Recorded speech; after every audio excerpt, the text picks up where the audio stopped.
안녕하십니까. 앵무새 박사 심용주입니다.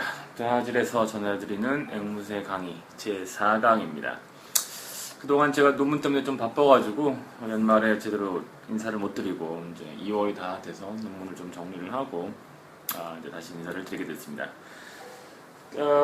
이 강의는 이제 앞서 말씀드린 대로 저희 출판사 비올로지스타에서 출간한 앵무새 유전학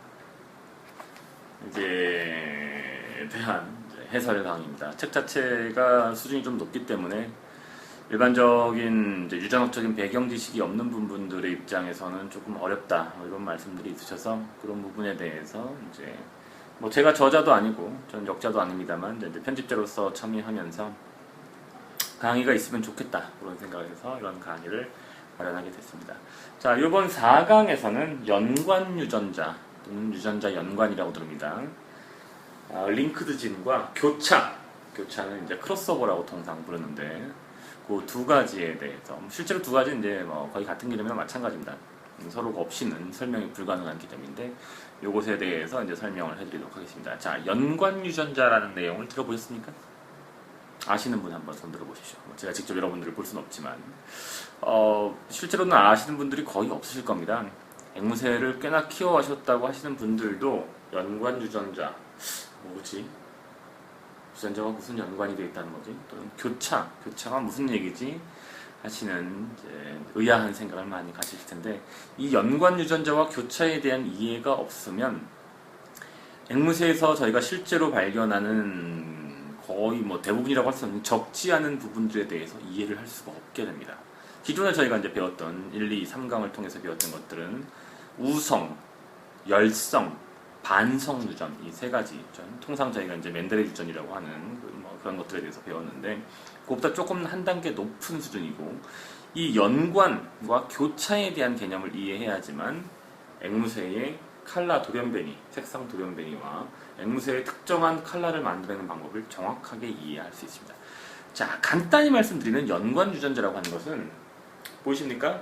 조금 여건이 좀 불비해서 그냥 양해를 좀 해주십시오. 책에 이제 내용이 나와있긴 합니다만 유전자는 염색체 위에 이렇게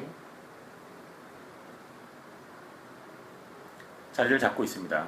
대충 보이실 겁니다. 빛이 조금 반사되긴 하는데 보이신다고 가정을 하고 그런데 예를 들어서 세 번째 요 유전자가 실제 유전자 이것도 훨씬 더 큽니다. 어마어마하게 큰 이제 긴 염색체의 유전자를 잘 잡고 있는데 예를 들어서 첫 번째, 두 번째, 세 번째 자리에 특정한 A라고 하는 깃털의 색상을 나타내는 유전자가 있다고 가정하겠습니다. 특히 파란색을 나타내는 유전자가 있다고 가정하겠습니다. 그리고 그 네 번째 자리에 빨간색을 나타내는 유전자가 있다고 가정하겠습니다. 요 둘은 아주 가깝게 붙어 있죠.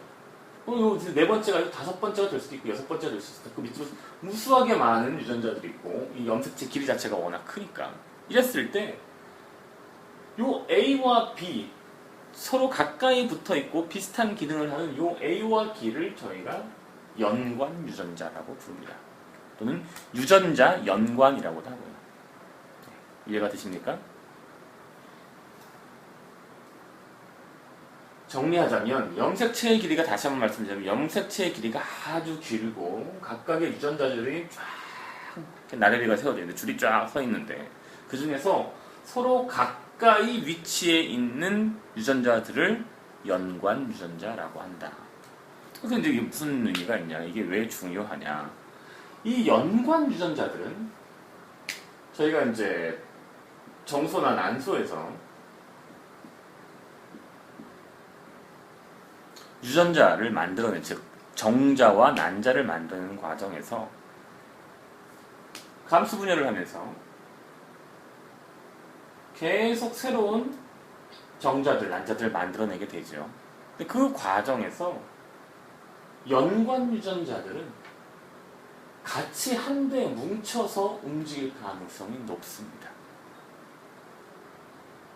더불어서 그런 과정에서 양쪽이 서로 유전자를 두 개의 염색체가 있죠. 이 두 개의 염색체가 서로 각각의 유전자를 주거니 받거니 할 가능성이 높아집니다. 이해가 되십니까? 여기까지. 정리함 다시 한번 말씀드리겠습니다. 어려운 내용인데 긴 염색체 내에 각각의 어떤 작용을 하는, 뭐 작용을 하지 않는 유전자를 쓰면 특정한 작용을 하는 유전자들이 쫙 나래비어 서서 위치가 되어 있는데 연관 유전자라고 하면 그 중에 특정한 지점에 있는 각 비슷한 위치에 있는, 보통 이제 유전자 자리라고 하는데 비슷한 유전자 자리에 있는 유전자들을 저희가 연관 유전자라고 부릅니다. 그런데 그런 연관 유전자들은 염색체의 위치상 가까운 곳에, 자리가 서로 가까운 곳에 위치해 있기 때문에 유전자에 있어서 염색체 간에 서로 유전자를 주고받는 교체가 일어날 수 있는데, 특정한 비율로 그 교체가 일어날 때 같이 다른 염색체로 교환될 가능성이 높아집니다. 그래서 저희가 교차라고 부르죠. 정확한 의미는. 그것을 이제 연관 유전자와 유전자의 교차라고 칭합니다. 그러면 이러한 연관 유전자와 교차가 왜 중요한 역할을 하냐? 그거는 실제로 저희가 볼 수 있는 몇몇, 꽤나 많습니다. 통상 이제 1차 돌연변이가 아니고 2차 돌연변이라고 부르는데, 그런 2차 돌연변이 있어서 흔히 나타나는 현상을 설명하는데 이 연관 유전자와 교차가 없이는 설명이 불가능하기 때문입니다. 이론적으로 너무 깊이 들어가면 또 좀 어려워하시니까 간단히 설명드리자면, 레이스윙이라는 품종이 있죠. 레이스윙 들어보셨습니까? 보통 이제 사랑용에서 많이 나타나는데, 레이스윙은 기본적으로 신라몬 플러스 이노입니다. 신라몬과 이노, 이 두 가지가 동시에 나타났을 때 저희가 이것을 레이스윙이라고 부릅니다. 그런데 이 신라몬과 이노는 두 개가 연관 유전자입니다. 무슨 말씀이냐? 신라몬도 전체적인 컬러의 톤을 낮춰줍니다. 즉 멜라닌 색소의 작용을 줄입니다. 이노도 마찬가지로 멜라닌 색소의 작용을 줄입니다. 이 두 가지는 둘 다 이노 자리에 있는 멜라닌 색소의 작용을 감소시키는 역할을 하는 이노 유전자 자리입니다. 그리고 이 둘은 따라서 동일한 유전자 자리 내에 있으니까 위치가 아주 가까운 거죠. 둘이 아주 가깝습니다. 따라서 연관되어 있는 유전자이고, 만약에 두 유전자가 서로 다른 염색체에 위치해 있을 때 교차될 확률도 높아집니다. 이런 개체를 한번 가정해 보겠습니다. 수컷인데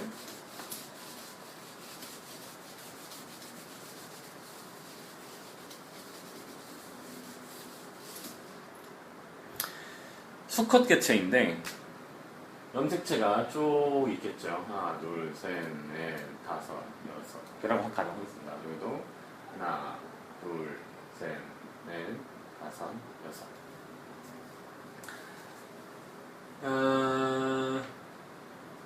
이노 유전자는 반성 유전이라 약간 좀 복잡할 수 있습니다. 반성 유전이기 때문에 실제로는 이제 이건 수컷이고, 암컷의 경우는 이건 X 염색체고, 암컷은 XY죠. 하나, 둘, 셋, 넷, 다섯, 여섯. 여기는 없습니다. 암컷이 가지고 있는 성 염색체인 Y 염색체는 짧기 때문에 유전 정보를 가지고 있을 수가 없습니다. 암컷이 만약에 신라몬 이노가 되려면, 이제 파란색을 표시하겠습니다. 여기에 세 번째에 신라몬, 네 번째에 이노 유전자가 들어가야 됩니다. 요 두 개가 같이 들어가 있으면 암컷은 신라몬 이노의 표현형이 됩니다. 맞나요? 이해가 되십니까? 수컷의 경우는 만약에 세 번째가 신라몬이고 여기에 이노가 있으면 어떻게 되나요? 얘는 그냥 신남원 이노 보인자 개체가 됩니다. 아, 왜요? 왜냐하면 신남원과 이노 유전자 두 개는 다 열성이기 때문입니다. 열성 유전자이기 때문입니다. 이해가 되십니까? 하나만 가지고 있어서는 표현이 안 되는 거예요. 두 개를 갖고 있어야 표현이 돼요. 신남원이 되려면 양쪽 염색체에 둘 다 신남원이 있어야 돼요. 그래야 신남원이 돼요. 이노가 되려도 양쪽에 다 이노가 있어야지 한쪽씩만 갖고 있으면 보인자 개체가 됩니다. 그런데 어떠한 감수분열 과정에서 특정한 개체에게 교차가 일어났어요. 이 두 개가 좀 비슷하게 붙어 있는데 여기 유전자 하나가 일로 넘어왔어요. 그럼 여기 이제 지우겠습니다. 이렇게. 그러면 이 개체는 이 수컷은 한쪽 X염색체에는 신남원과 이노를 같이 가지고 있고 다른 한쪽에는 그냥 정상 노멀 유전자만 가지고 있습니다. 이 개체는 어떻게 될까요? 이 개체는 밖으로 드러날까요? 안 드러날까요? 드러난다고 생각하시는 분? 아니라고 생각하시는 분? 즉 표현형이 신남원 이노가 된다고 생각하시는 분은 손 들어주시고 아닌 분은 계시고 얘 그냥 보인자입니다. 왜냐? 한쪽에 있건 다른 쪽에 있건 그게 중요한 게 아니고 어떻게 있어야 된다? 두 개를 가지고 있어야 된답니다. 이 아이가 신남원이 되거나 이노가 되거나 또는 신남원 이노 레이스윙이라고 하는 그것이 되기 위해서는 왕관형도 마찬가지입니다. 이거는 사랑형뿐만 아니라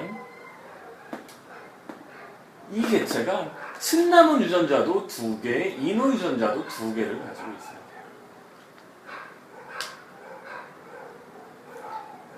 얘가 그럼 신남원 유전자도 두 개, 이노 유전자도 두 개를 가질 수 있는 유일한 방법이 뭡니까? 교차에 의해서 각각의 염색체에 신남원과 이노가 동시에 위치하고 그리고 네, 그쵸. 각각의 유전자 염색 각각의 염색체 X염색체 두 개의 세 번째 자리와 네 번째 자리에 각각 신남원과 이노가 전부 다 위치해서 신남원 유전자도 둘, 이노 유전자도 둘이 돼야 되는데 이때 가능한 유일한 방법은 뭐밖에 없다? 연관 유전자의 교차밖에 없다. 이해되십니까? 그래서 여기는 신남원, 여기 이노, 여기 신남원, 여기 이노 해서 전부 다 이렇게 들어가야 됩니다. 그렇지 않으면 방법이 없다. 이런 말씀을 드렸고 암컷 이 개체 같은 경우에 이런 녀석 같은 경우에 얘가 다른 개체하고 교배해서 나온 새끼엔 이 X 유전자, 신남원과 이노가 같이 있는 유전자가 그대로 전이가 되겠죠. 맞습니까? 그런데 이를테면 요 개체가 노멀 개체하고 교배를 했습니다. 그러면은 노멀은 그냥 보이시나요? 여기? 네, 보이시는데요. 아무것도 없는 거고 이렇게 아무것도 없는 아이고 요 아이는 이렇게 있는 것과 여기는 아무것도 없는 Y 합쳐지겠죠. 그럼 이제 이렇게 만나면 수컷, 이렇게 만나도 수컷, 이렇게 만나면 암컷, 이렇게 만나면 암컷이 됩니다. 맞습니까? 그럼 무슨 문제가 발생합니까? 여기서 나온 이 조합에서 이게 지금 이제 수컷이고 여기가 암컷인데 이 둘 사이의 교배에서 나온 개체들은 자, 요것과 요것 보면 어때요? 보인자이지만 겉으로 표현은 안 되죠. 왜? 하나만 가지고 있어요. 각각 하나씩만 갖고 있으니까 이 개체는 두 개가 갖고 있어야 돼요. 수컷이려면 반드시 XX 두 개인데 XX 양쪽에 다 있어야지만 표현이 되죠. 왜? 반성 유전이니까. 이해가 되십니까? 좀 어렵습니다. 두 번째 개체는 마찬가지로 똑같습니다. 첫 번째 개체는 신남원과 이노 유전자를 각각 하나씩만 가지고 있기 때문에 보인자가 됩니다. 페노타입으로는 드러나지 않습니다. 자, 세 번째 암컷 어떻게 됩니까? 아무것도 없죠. 수컷이 노멀이면. 맞습니까? 왜? X 유전자, Y 유전자는 암컷의 성을 결정하는 Y 유전자는 크기가 작아서 유전 정보를 가지고 있을 수 없기 때문에 여기는 아무런 정보가 없고 이렇게 교배하면 거기서 나온 암컷은 보인자도 아닌 개체가 됩니다. 심지어 수컷은 최소한 보인자가 되지만 암컷은 보인자도 아닌 개체가 됩니다. 마지막으로 네 번째 암컷 똑같죠. 똑같이 보인자도 아닌 그냥 노멀 암컷이 됩니다. 그러면 그걸 가지고는 예를 들어서 신남은 이노였던 암컷을 롱어린 개체와 교배했을 때 그 밑에서는 뭐가 나온다? 페노타입처럼 아무것도 아닌 개체가 나온다. 만약에 신남은 이노를 다시 만들려면 어떻게 합니까? 거기 이러한 유전형을 갖고 있는 연관 유전자가 교차되어서 하나의 염색체 내에 두 개를 다 신남과 인호를 한 줄의 하나의 염색체의 줄을 갖고 있는 개체와 교배를 했을 때에만 신남원 인호를 작출할 수 있겠죠. 그럼 어떻게 됩니까? 요 조합에서 신남원 인호 나오고 요 조합은 보인자가 되고 요 조합에서 신남원 인호 나오고 요 조합은 보인자고 맞나요? 그런데 이를테면 수컷이 연관 유전자가 교차되어 있지 않고 이렇게 되어 있는 보인자였다. 그러면 수컷에서는 아무것도 안 나옵니다. 수컷에서는 이를테면 신남원은 신남원대로 나오고 인호는 인호대로 나오게 되겠죠. 따라서 신남원 인호를 작출하기 위해서는 한 가지 방법, 교차된 유전자를 갖고 있는 수컷을 사용해야 된다. 뭐 이런 맥락에서 이 연관 유전자와 교차가 매우 중요하고 보통 이제 저희가 이러한 교차가 일어날 확률을 계산할 수 있습니다. 전체 유전자 지도 내에서 각각의 연관 유전자가 얼마나 가까이 있느냐에 따라서 이러한 교차가 얼마나의 확률로 일어나는지를 수학적으로 계산할 수 있습니다. 이를테면 신남원 인호 같은 경우 보통 100마리당 3마리, 즉 3%의 확률로 일어납니다. 그리고 그렇게 해서 3%의 확률, 예를 들어서 신남원 인호를 만들려면 두 개가 같이 붙어 있어야 되니까 100마리를 작출해야 그 중에 3마리가 겨우 신남원 인호가 되는 거죠. 그만큼 신남원 인호를 만들어내기 어려운 거죠. 그런 것에 대한 이해가, 이 연관 유전자와 교체에 대한 이해가 없으면 영원히 불가능한 작업이 되겠죠. 계속 헤맬 수밖에 없는 겁니다. 이상으로 아주 간단하게 신남원 인호를 예로 들어서 연관 유전자와 교체에 대해서 확인해 봤습니다. 다음 5강에서는 저희가 새로운 돌연변이를 어떻게 확립하는지에 대해서 알아보도록 하겠습니다. 감사합니다.